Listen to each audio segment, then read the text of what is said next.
Sự sớm một buổi tối kia ngàyนั้นគឺយើងធ្វើដំណើរទៅរៀនយន្តហោះលេខចូលដែលស្ថិតនៅស្រុកស្អាងហើយនេះគឺជាសកម្មភាពដែលយើងធ្វើជូនមួយឡើងយន្តហោះទៅសិក្សានៅប្រទេសចិនផ្នែកអាកាសចរហើយនេះពលានយន្តហោះពេលយប់ពួកខ្ញុំដោយសារពួកខ្ញុំមកដល់ម៉ោង5ព្រោះត្រូវឡើងទៅព្រឹកចឹងត្រូវម៉ោងមុនចាស់ស្អាតខ្លាំងមែនតើចានេះពេលម៉ោង5ជាង7 6ព្រឹកហើយនេះគឺជាបរិវេណខាងក្នុងស្អាតខ្លាំងណាស់ចាស្អាតមែនតើហើយធំចាស្អាតខ្លាំងណាស់ធំមែនតើចានេះគឺផ្លូវចូលខាងមុខណាហើយនេះខ្ញុំចូលមកដល់ក្នុងជិះចដើប្រអប់កញ្ចក់នេះកូនស្រីខ្ញុំចាអូសុបាយណាស់បានជិះចដើប្រអប់ចឹងយ៉ាមើលតែសកម្មភាពទៅដឹងហើយនោះទស្សនវិជ្ជាខាងក្រោមឥឡូវគឺយើងដើរមកចូលដល់កន្លែង check in ចាអញ្ចឹងភាគច្រើនអ្នកដែលធ្វើដំណើរមិនថាឲ្យជា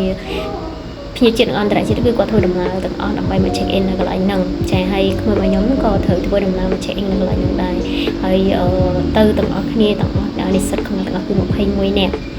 ហើយនេះគឺជាបរិវេណដែល trending មែនតើចាគឺថតស្អាតខ្លាំងណា style ដើរមួយកូនស្រីបើតែគាត់ថាថត style ដូចអត់ត្រូវមែនទេប៉ុន្តែប្លង់កន្លែងហ្នឹងស្អាតខ្លាំងមែនតើចាហើយនេះចាចាំមើលអូចាប់ដើមសំដែងចាអូសំដែងដែលអត់សមសោះចាដើរទៅអត់ទៅណោះ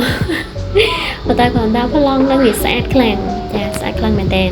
ហើយអូមនុស្សច្រើនមែនតើចាកន្លែងនេះកន្លែង check in ចាគាត់ដោយសារគាត់ហៅទៅព្រឹកចាម៉ោង8កន្លះគឺគាត់ត្រូវហោះចាហើយនេះពេលចេញពីពលានវិញចាកូនស្រីខ្ញុំគឺអស់ជើងអស់ដៃមែនតើណាគឺត្រូវឲ្យប៉ាអៀវហើយពេលហ្នឹងរៀងក្តៅតិចដែរហើយណាមួយយើងnóiពលានយើងធំអាកាលណាធំយើងដើររៀងហត់ដែរប៉ុន្តែហេតុថាចង់ស្គាល់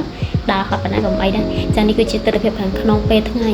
មនុស្សច្រើនខ្លាំងមែនតើថ្ងៃហ្នឹងថ្ងៃទី14ណាមនុស្សច្រើនខ្លាំងពេលព្រឹកអត់សូវមានទេប៉ុន្តែបើពេលថ្ងៃមនុស្សច្រើនខ្លាំងមែនតើចាមើលតែមុខនៅព្រះអង្គទៅគឺច្រើនខ្លាំងណាស់ហើយនៅខាងក្រោមខាងអីទៀតស្ទះផ្លូវស្ទះអូមនុស្សច្រើនខ្លាំងចានេះមើលមុខព្រះអង្គអូខ្លាំងច្រើនមានច្រើនមែនតើភាគច្រើនអ្នកធ្វើដំណើរគឺតិចតែអ្នកមកមើលគឺច្រើនហើយនេះគឺជាន់នេះគឺខាងក្រោមនៅឃើញដើមឈើហ្នឹងគឺកន្លែងគេនៅពេលដែលគេចុះពីលើយន្តហោះហ្នឹងគឺគេចូលតាមហ្នឹងចាគេចុះតាមហ្នឹងហើយដើរទៅមុខទៅគេយកវ៉ាលីយកអីចឹងយើងចូលអត់បានទេតែយើងអាចមើលពីលើបានចាហើយនេះឡោះស្បែកជើងអស់ហើយសបាយពេកចាអត់ក្រូទៅជាងហើយរត់គាត់ពាក់ស្បែកជើងជួយជើងមកចារត់លេងធ្វើមកស្រួល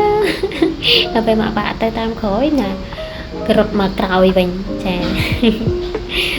វាលធំហើយតិចដល់ពេលអញ្ចឹងកូនខ្ញុំឲ្យទៅរឿងតិចគឺចូលចិត្តខ្លាំងមែនតើចាណាឥឡូវមកប៉ាអត់ទៅត្រឡប់មកវិញដើរមកហៅមកប៉ាវិញក្បាលខូចហ្មង